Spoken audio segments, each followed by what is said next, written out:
Assalamualaikum warahmatullahi wabarakatuh.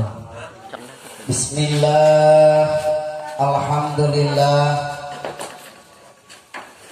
alhamdulillahilladzi ahallan nikah wa harramas sibah.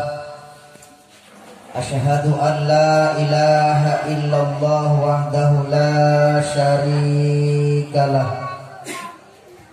wa asyhadu anna Muhammadan abduhu wa rasuluhu la nabiyya ba'dah. Wassalatu wassalamu ala sayyidina Muhammad ibni Abdillah wa ala alihi wa sahbihi wa mawalah. Amma ba'du. Faqad qala Allah ta'ala fil Qur'anil azim. A'udzu billahi minasy syaithanir rajim. Bismillahirrahmanirrahim. Subhanalladzi khalaqal azwaja kullaha mimma tunbitul ardu wa min anfusihim wa mimma la ya'lamun.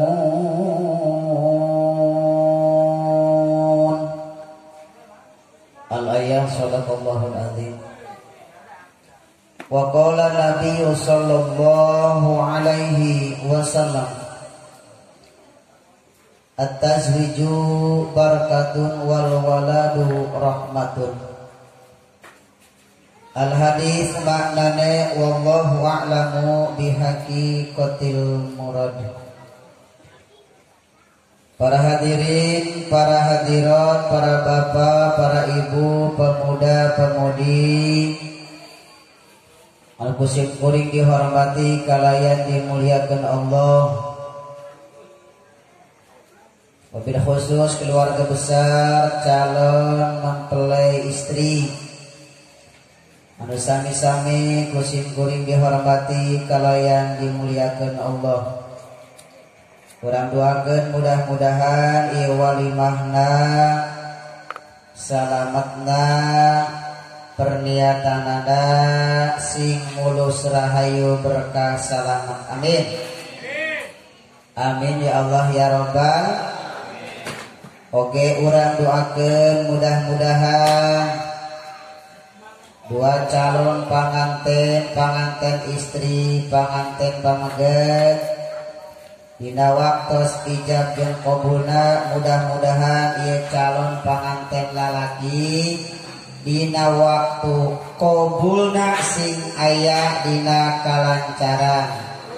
Amin ya Allah ya Rabbal. Benar lamun dina qabulna teu lancar, sanajan sabaraha kali moal dihukuman sah. Adapun mahar mas kawin itu mah teu wajib disebut dina waktu akad, cuman sunah. Mahar atau mas kawin wajib kudu diayakeun, teu wajib disebutkeun dina waktu akad, cuman sunah disebutkeun dina waktu akadna. Karena lamun teu disebutkeun eta mahar atau mas kawin dina waktu akad, bisi jatuhna kana mahar mithil. Santri kiai nu apaleun mah. Para hadirin anu mulia, ieu kisah sing kuring insyaallah anu sahibul hikayatna anu judulna Syamsul Muluk. Naon cenah? Samsu cik bahasa orang merokok. Samsu pak bahasa Arab matahari, mata kuek gitu. Muluk raja.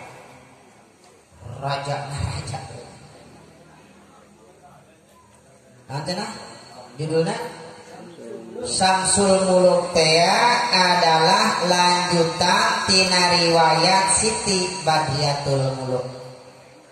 Jadi lamun orang ngupingkeun dongeng kisah keur dinu ma'iyok itu Badriatul Muluk. Tak ieu lanjutan anak. Ieu lanjutan daripada Badriatul Muluk diteruskeun ku kakakna nu ngaran Samsul Muluk. Jadi insyaallah di dieu mah baris tamat 2 riwayat. Jadi ari anu kamari mah tamatna nepikeun ka Siti Badriatul Muluk kawin jeung raja, ieu mah ngajelaskeun nu jadi kakana Samsul Muluk.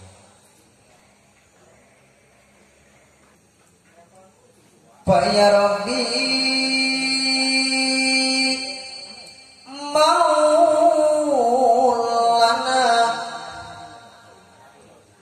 wa hadza ma qadirun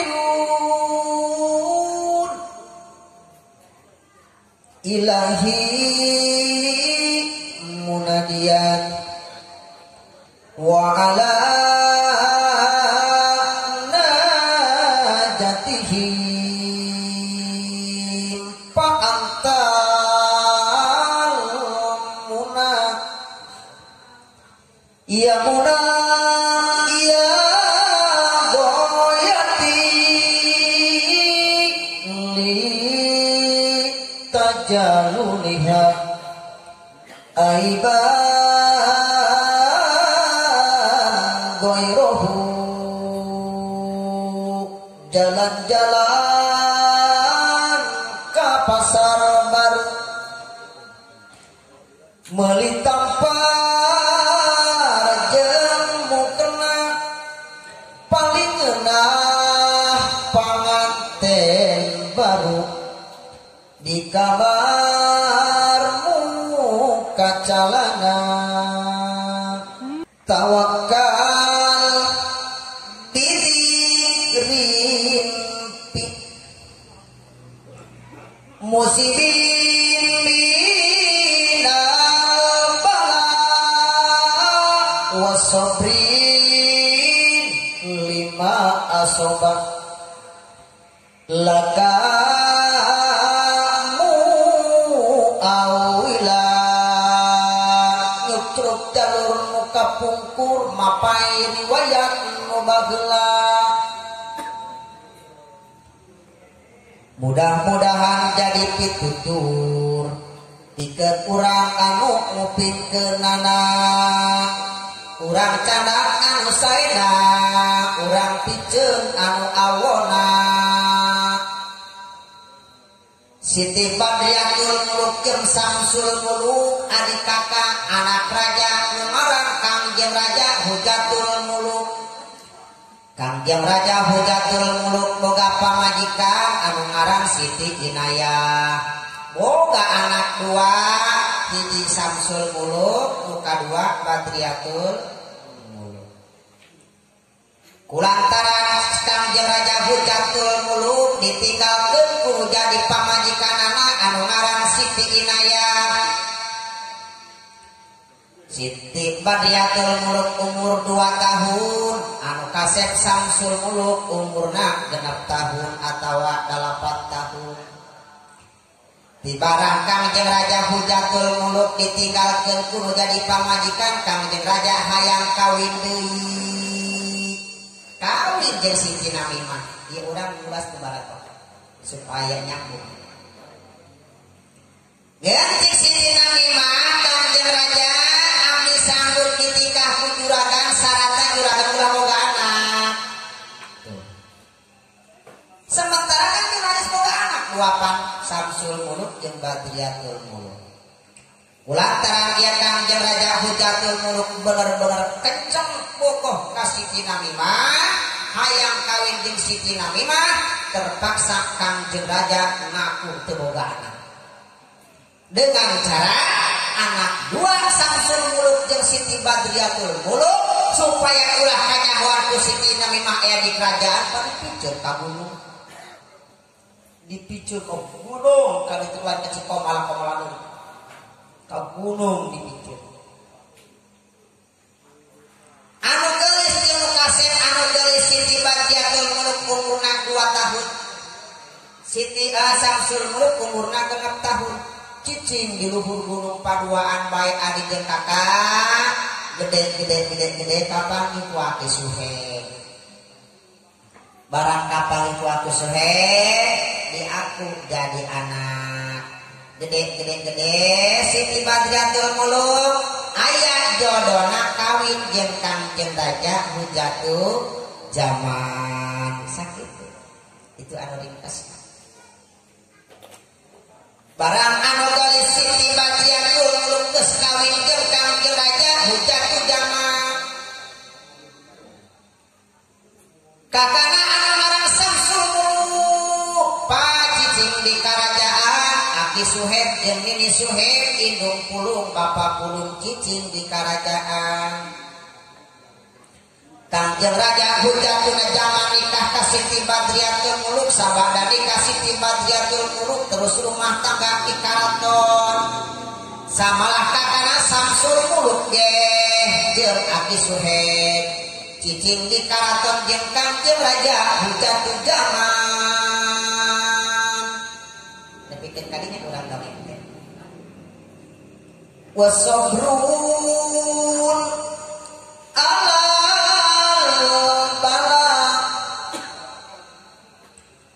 Pakun pita rupin waridua nikal kogo yulazimu sahilan takdir tebenang dipungkir kodar tebenang disinglar itis tulis di azalina guratan tiloh mahfuzna marusama teu daya wungkul Allah nu kawasa anu geulis sebehina ayeuna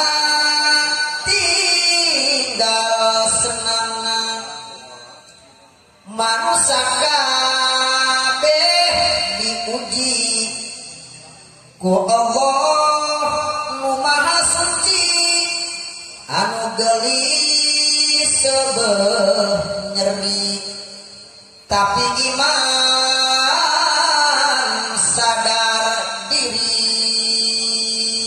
rumah tangga Siti Badriatul Muluk jeung Kangjeng Raja Hujatul Zaman. Tunda carita riwayat anu geulis Siti Badriatul Muluk Kangjeng Raja Hujatul Zaman kakana Samsul Muluk jeung Aki Suheb nu aya di karajaan. Ana Hujatul Muluk lama tazawaja ma'ana mimati wasabatha fi bani Tamamah di ghairi waladin anha. Tunda carita anu kasep jeung anu geulis anu geus aya di karaton Kangjeng Raja Hujatul Zaman. Jodoh kana waktu ninggang kana mangsa nitih wancik nu mustari. Kacaturkeun Kangjeng Raja Hujatul Muluk barang anakna geus dipikeun ka luhur gunung. Terus Kangjeng Raja kawin jeung Siti Namimah hajatna bae ge citu bohong teh mah arana teh raja 7 poek 7 peti. Bangarna geura aja presiden. Barang tos kawin Siti Namimah ka Kangjeng Raja Hujatul Muluk. Siti Namimah cicing jeung Kangjeng Raja di karaton Bani Tamamah. Kangjeng Raja rumah tangga jeung anu geulis Siti Namimah teu boga katurunan teu boga anak. Karena Siti Namimah mah awewe anu mandul. Siti Namimah mah awewe teu nganakan. Gabung psikolognya. Tapi Kangjeng Raja merasa senang bahagia sanajan teu boga anak jeung Siti Namimah. Anu penting raja teh hayang laksana kawin jeung anu geulis anu ngaran Siti Namimah. Kawin Wadruk hadhihi riwayat warwiyakil ula lama tolak jamanu ibani tamam. Tunda carita Kangjeng Raja Hujatul Muluk anu geus nikah jeung anu geulis anu ngaran Siti Namimah. Karena Siti Namimah mah hayang kana cageurna doang. Siti Namimah mah teu hayang boga anak ti Kangjeng Raja. Karena lamun boga anak teh Siti Namimah moal daek kawinkeun Kangjeng Raja Hujatul Muluk. Tunda carita Kangjeng Raja Hujatul Muluk anu geus rumah tangga jeung Siti Namimah. Kacaritakeun Kangjeng Raja Hujatul Zaman Siti Badriyatul Muluk Samsul Muluk jeung Aki Suhek.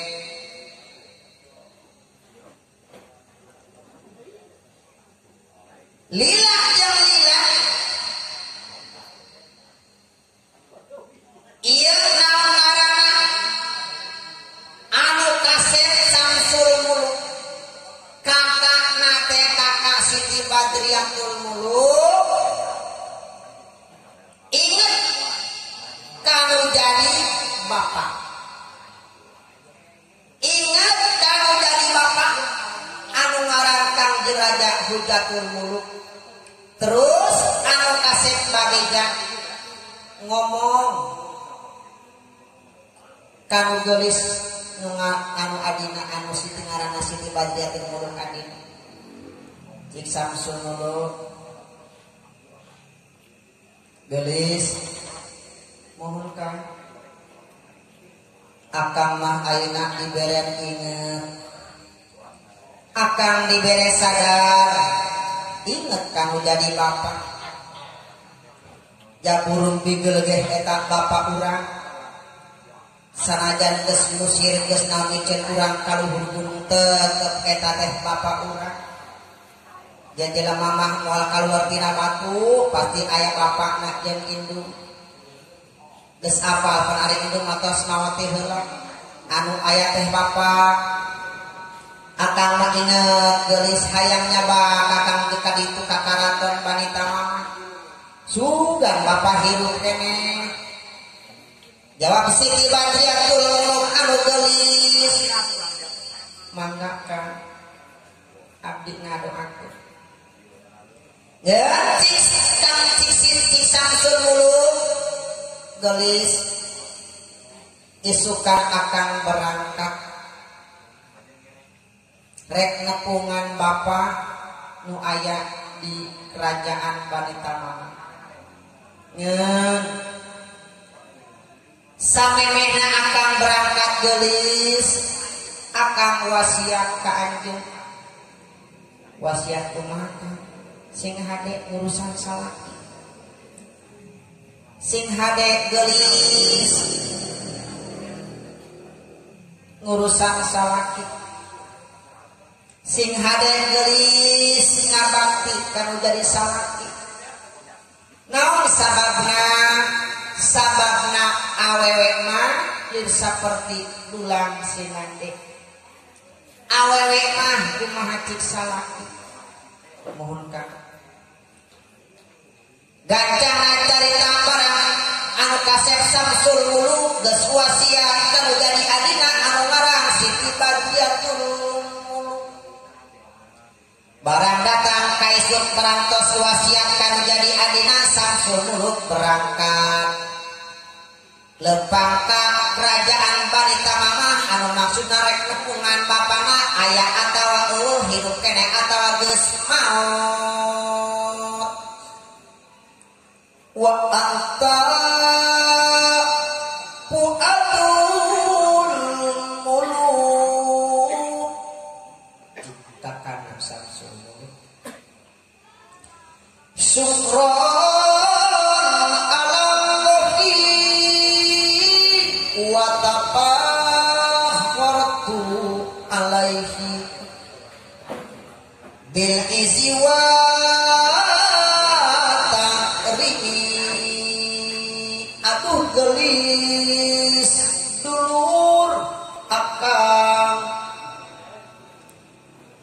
arek ditinggalkeun heula anjeun sing syukur ka Allah kasalaki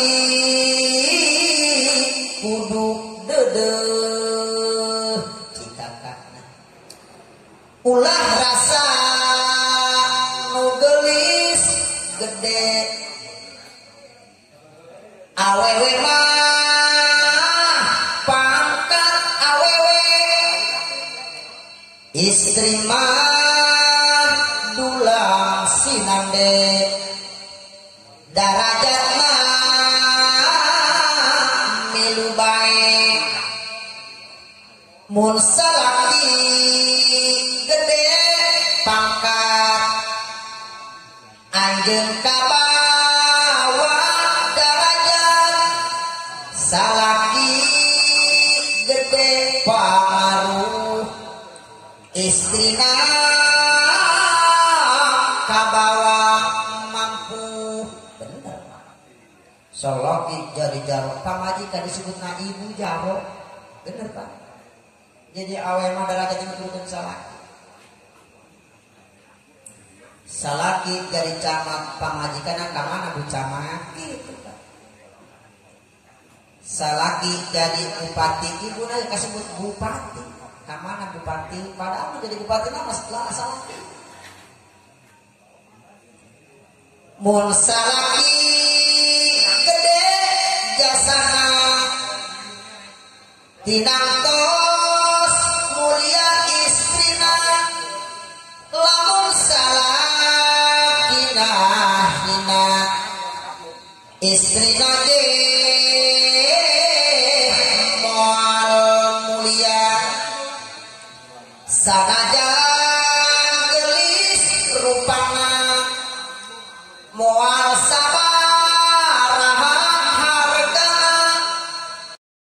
lamun anjeun manggi susah kudu sing sobar ka Allah itu citakan wasiatkan jadi adik lamun salaki keur senang ulah sok sawenang-wenang salaki kudu dibubunga ulah sok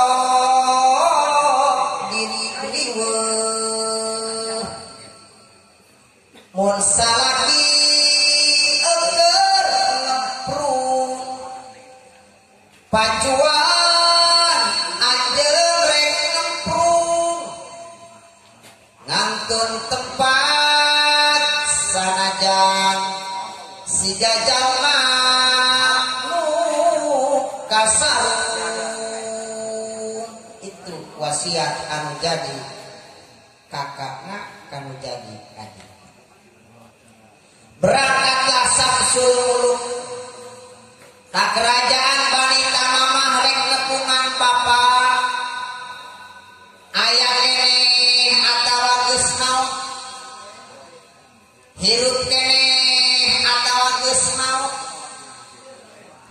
tuda carita anu kasep Samsul Muluk anu rek berangkat ka Bani Tamamah kacaritakeun Kang Jenajah Hujatul Muluk anu rumah tangga jeung awewe anu ngaran Siti Namimah rumah tangga repeh rapi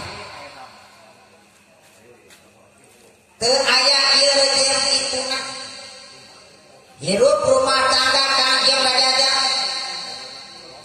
berang diganti ku penting berang anu teu aya karirang penting anu teu cicing menit anu paciwit-ciwit jam anu paantai-antai poe anu patele-tele disusul ku minggu anu patunggu-tunggu dipapang ku bulan anu pinukupang harapan sumping tahun anu pauntun-untun kacaritakeun Kangjeng Raja Hujatul Muluk rumah tangga jeung Siti Namimah anu geus belasan tahun rumah tangga di Karaton Bani Tamamah hiji waktu Kangjeng Raja Hujatul Muluk narima surat di kerajaan kafir nagara Paris.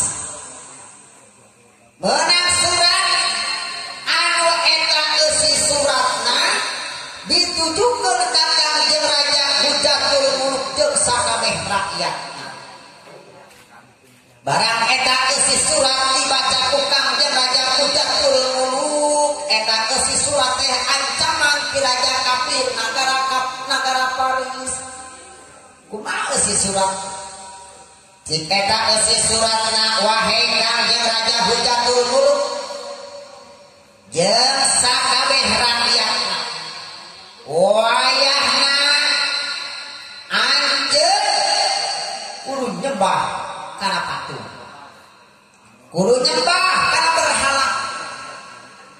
Kadua, cik eta eusi surat, kaula rek merangan, kaula rek ngarebut kerajaan Bani Tamamah anu dipimpin ku anjeun.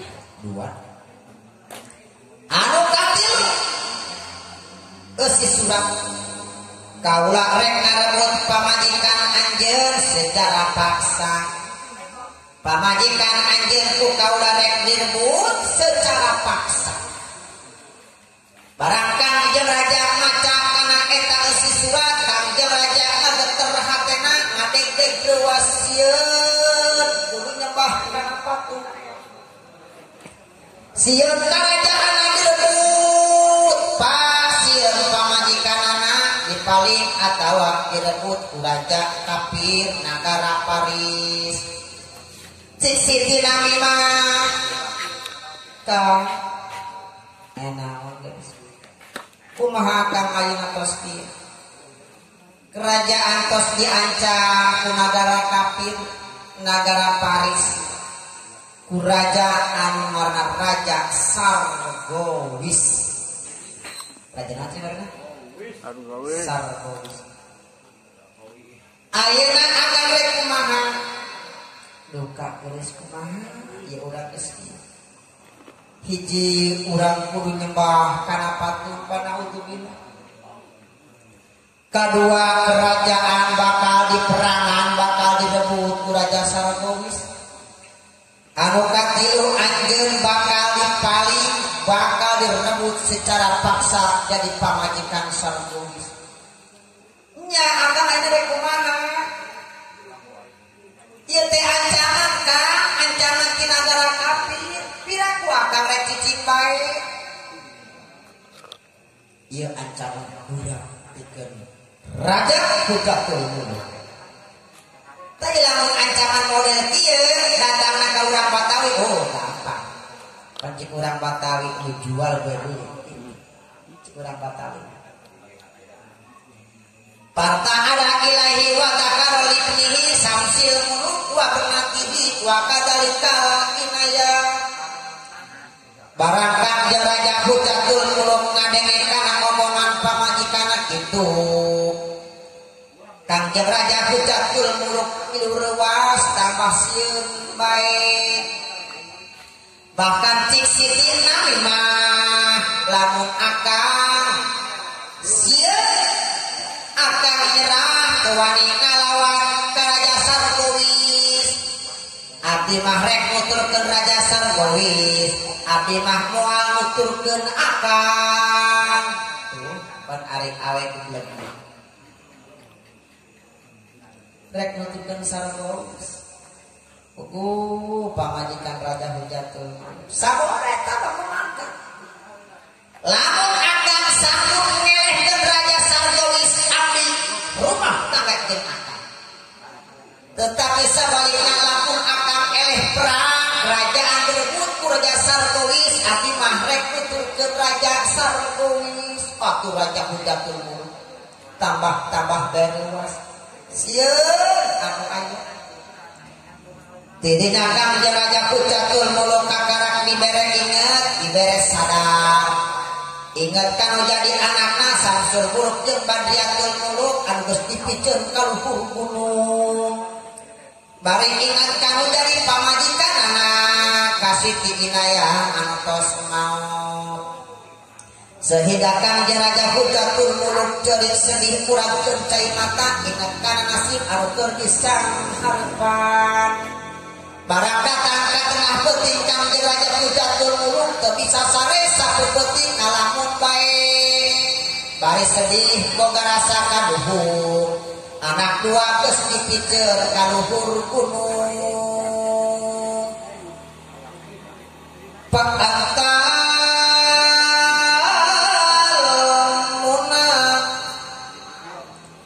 ya muna ya boyati li tajaluliha aiban goirohu cikang jaraja Hujatul Gusti cacakan lamun ieu aing teu miceun anak mah asana asli moal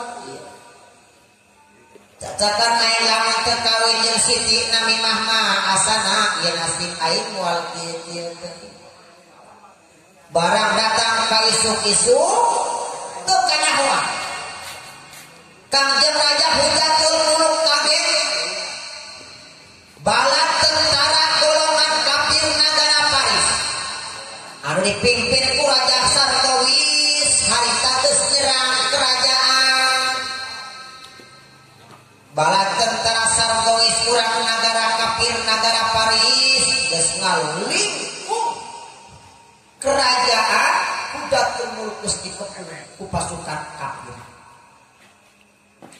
sehingga Raja Hujatul Muluk teu bisa ngayakeun perlawanan Kangjeng Raja Hujatul Muluk jeung balaga teu bisa ngayakeun perlawanan anu aya mah teu bisa angkat senjata anu aya angkat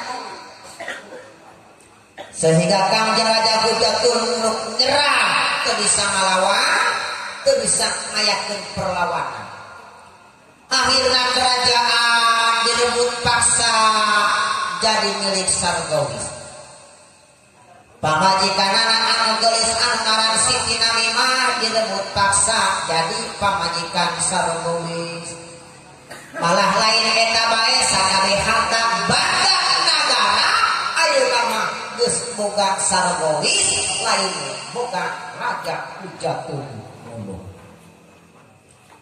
terus Kangjeng Raja Hujatul Muluk dipaksa turun tina kursi tahta kerajaan Kangjeng Raja Hujatul Muluk diusir di titah Mamur keluar di eta kerajaan dasar nyeri dinya nyeri diusir di titah Nyingkir digusur di titah Mamur disepak titah keluar disebat titah Nyingkah ditampilin gerak alit didepak Kangjeng Raja Hujatul Muluk ditincak dijojohan disiksa akhirna Kangjeng Raja Hujatul Muluk keluar ti kerajaan bari ngarasakeun ka nyeri awak nyeri hate sedih bari ceurik kurang cai mata keluar di kerajaan sorangan bae tah anu kieu hukolot mah sok disebutkeun hukum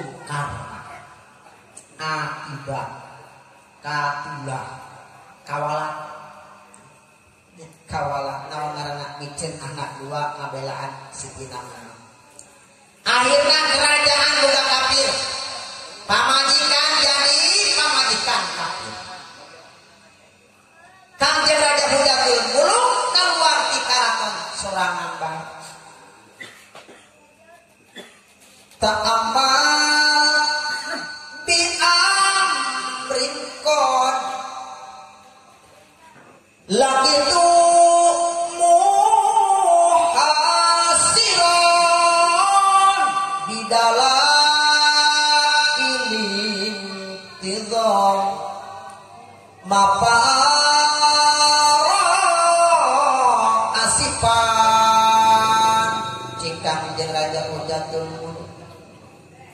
bari ceurik sedih lempang keluar ti karaton terpuguh anu dituju ya Allah nu sifat Rahman abdi pasrah dipasihan kasobaran tetap Islam sareng iman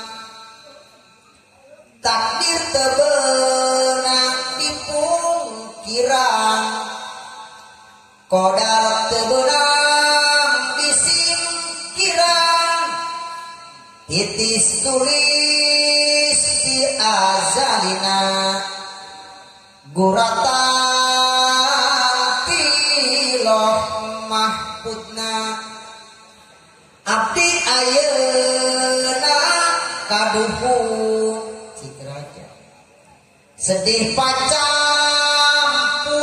jeung bingung miceun anak kaluhur gunung abdi pasrah kayang agung mun bakal ieu jadina abdi moal tulus kawina kana mimah kasebutna awewe gede bohongna ya Allah mu maha gopur karajaan direbut batur abdi mah dititah mabur dijojohan digugusur ya Allah nu sifat rahmah cik hujatul muluk nu kaluar ti kerajaan ka Allah abdi rek pasrah upamajikan abdi teu diarah anu ngaran nyina mimah cipanon nu maruragan minuhan sapanjang jalan jadi saksi kasedihan geus teu beunang dipungkiran walamat tolak zamanun bisa parigi uskuan barangkang jeung raja Hujatul Muluk geus diusir dititah nyingkir digusur dititah mabur turun tina tahta kerajaan Bani Tamama ku raja kafir nu ngaran Sarogowis teruskan jeung raja Hujatul Muluk lempang suku tepuguh anu dituju papakean tepuguh siga jalma anu edan baju teu nyarimut buuk ruag ruwig jiga jurig tepuguh rupa doang jalma anyar edan 7 poe 7 peuting teu manggih dahar teu manggih minum teu manggih cai teu mandi lempang sapa panjang jalan lempang suku nuturkeun indung suku barang geus meunang saminggu lempang suku Kangjeng Raja Hujatul Muluk karang sadar karang inget ka anak anu dua anu geus dipikeun ka luhur gunung terus Kangjeng Raja Hujatul Muluk lempang ka luhur gunung maksudna rek noong rek neangan anak anu geus dipikeun ka luhur gunung sugan aya keneh barang datang ka luhur gunung Kangjeng Raja ngarasa kaget ngarasa ruas di luhur gunung teu aya naon-naon cik Kangjeng Raja astagfirullahaladzim sebab rehe di gunung nage teu aya sasah ulah ge aya anakna saurna ge geus hancur bea kuringu dieu teh anak kagigir kakenca teu aya digerogon teu aya anu nembalan lamun lain ditembalan ku suara manuk anu aya di awang-awang lamun lain ditembalan ku suara manuk anu diterung anu aya di luhur gunung atuh pangeus jalan teh Siti Badriatul Muluk mah senang rumah tangga jeung Kangjeng Raja Hujati jangan Samsul Muluk atuh geus dewasa cik Kangjeng Raja Hujatul Muluk ngagerentos dina hatena anak minta mah lamun aya mah anjeun geulis kase pasti geus gawe piraku anjeun kitu maraot dihakan mau lamun anjeun maraot pasti aya tulang lamun masih keneh hirup kamarana anjeun kasep kamarana anjeun geus kasep papa hampur geulis papa hampur Gusti abdi boga dosa abdi tos khianat ka anak abdi tos khianat kana titipan ti Gusti abdi tobat ka Gusti tobat ka Gusti karang jelema lebah ceurik teu eureun hate malang kabut nyeri ku Raja Sarkowis sedih anak anu geus dipiceur ka luhur gunung di tempat teuing teu apaleun teuing hirup atawa paeh cik maneh sing horek si mana horek Samsul Muluk jeung Badriatul Muluk geus senang dikarakan Ilahi astaghfiruka cik Hujatul Muluk ya azimu ya ghafaru wa anta rahmanu daya jami'al umuri ciku jatuh muta labah dieu kolot bakal boga rasa kadi ieu tanda ciri kolot anu biadab kolot durjana ya Allah nu maha kawasa cik raja abdi neda pahampura dina sadayana dosa siang kalayan wengina ya Allah nu maha agung ayeuna abdi kaduhung mijeun anak kaluhur gunung tos teu aya dihakan maung cik manehna ayeuna abdi rek tobat ka Gusti abdi khianat mugi Gusti masih rahmat sawewe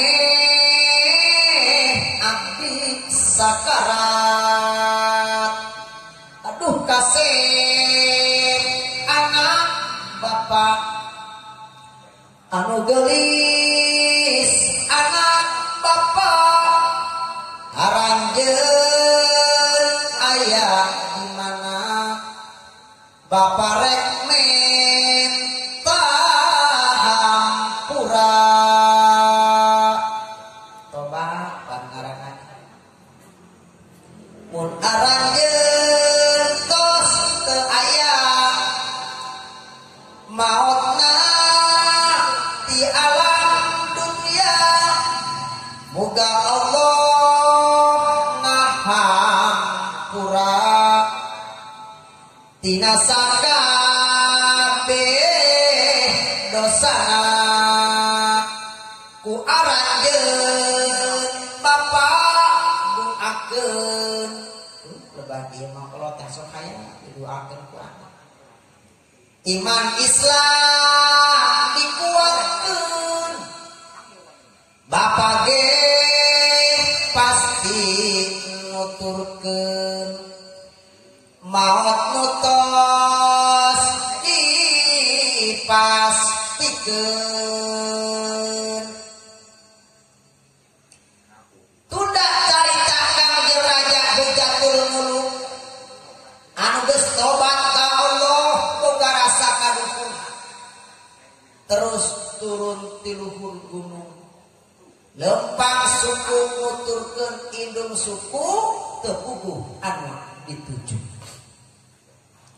kacaritakeun anu kasep Samsul Muluk anu rek neangan bapa rek nepungan bapa di nagara Bani Tamama teu apaleun majarkeun aya keneh eta kerajaan diurus ku bapana teh apa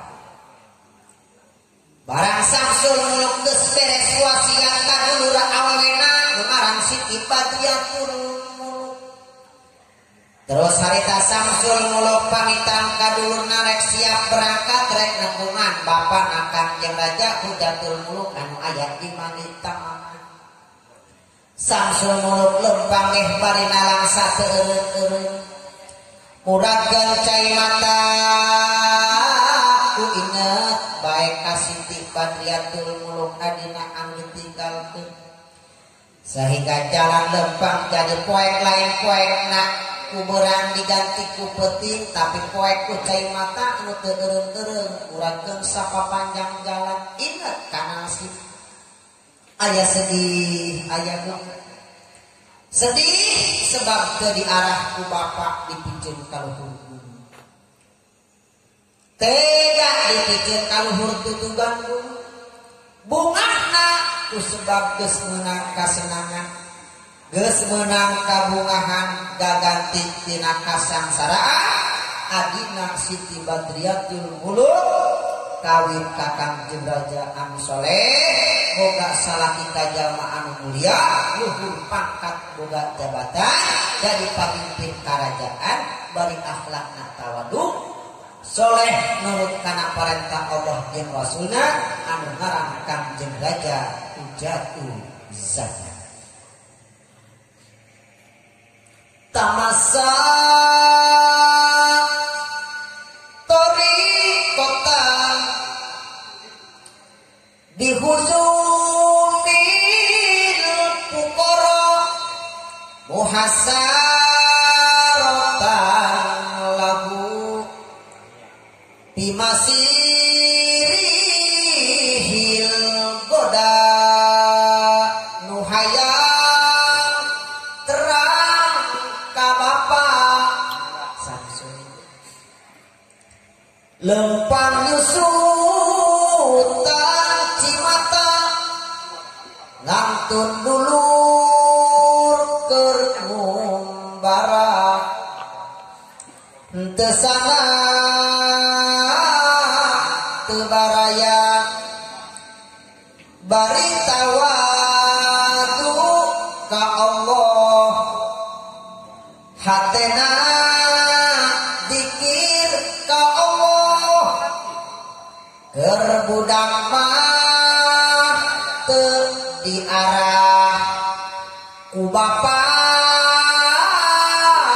pake sarakah sebeuh nyeri ti leuletik ngasuh dulur bari ceurik dipikeun ka luhur gunung abong geus teu boga indung sebeuh perih geus kapanggih cik Samsul Muluk bari lempang sangsara keur laksana abong bapa keur gagah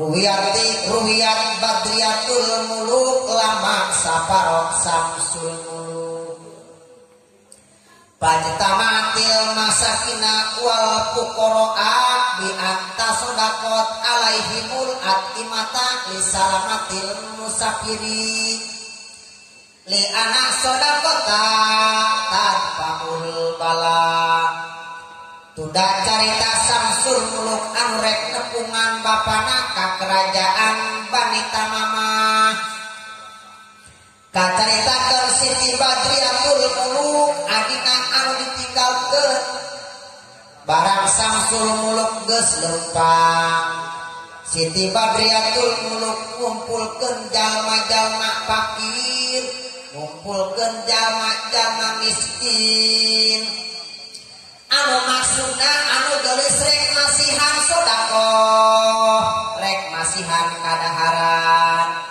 ka jalma-jalma fakir ka jalma-jalma miskin malah mandar Allah masihan kasalametan ka samsul muluk ka kana anu rek nepungan bapa karena sedekah eta bakal bisa nolak balai sedekah bakal bisa nyelametkeun tina panca bahaya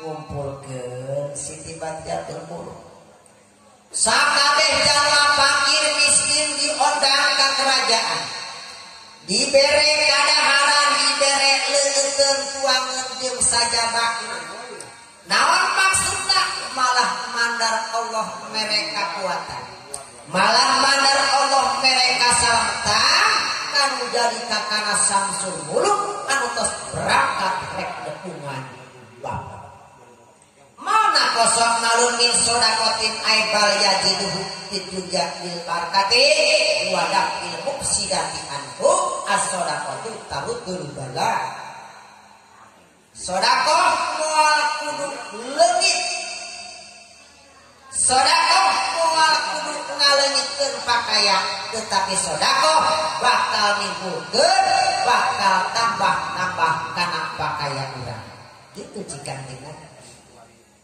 ulah embuk eta sodakoh ka batur ulah sieun pakaian disodakohkeun bakal leungit tetapi Allah bakal ngaganti anu leuwih ti kitu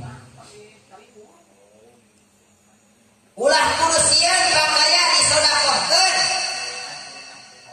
ulah kudu sieun leungit naon ngaran pakaian disodakohkeun tetapi Allah bakal ngaganti Allah bakal merek leuwih tina perkara anu geus disodakohkeun cenah di dunya teh kapangih jaga di akhirat karena aya dua pahala anu ku Allah bakal dibuktikeun hiji di dunya kadua di akhirat karena lamun dibuktikeun di dunya moal kapangih ke jaga di akhirat ulah kudu sieun ulah kudu rempang ulah kudu daku sedekah urang ganjaran urang anu teu kapangih di dunya insyaallah yakin di akhirat bakal kapangih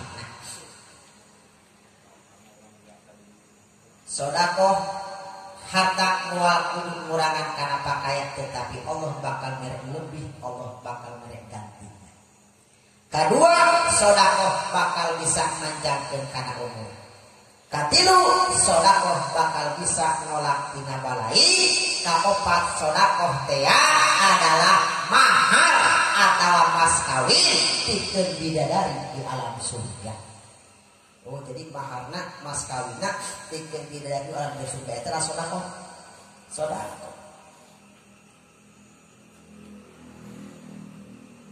pasalim fa innallah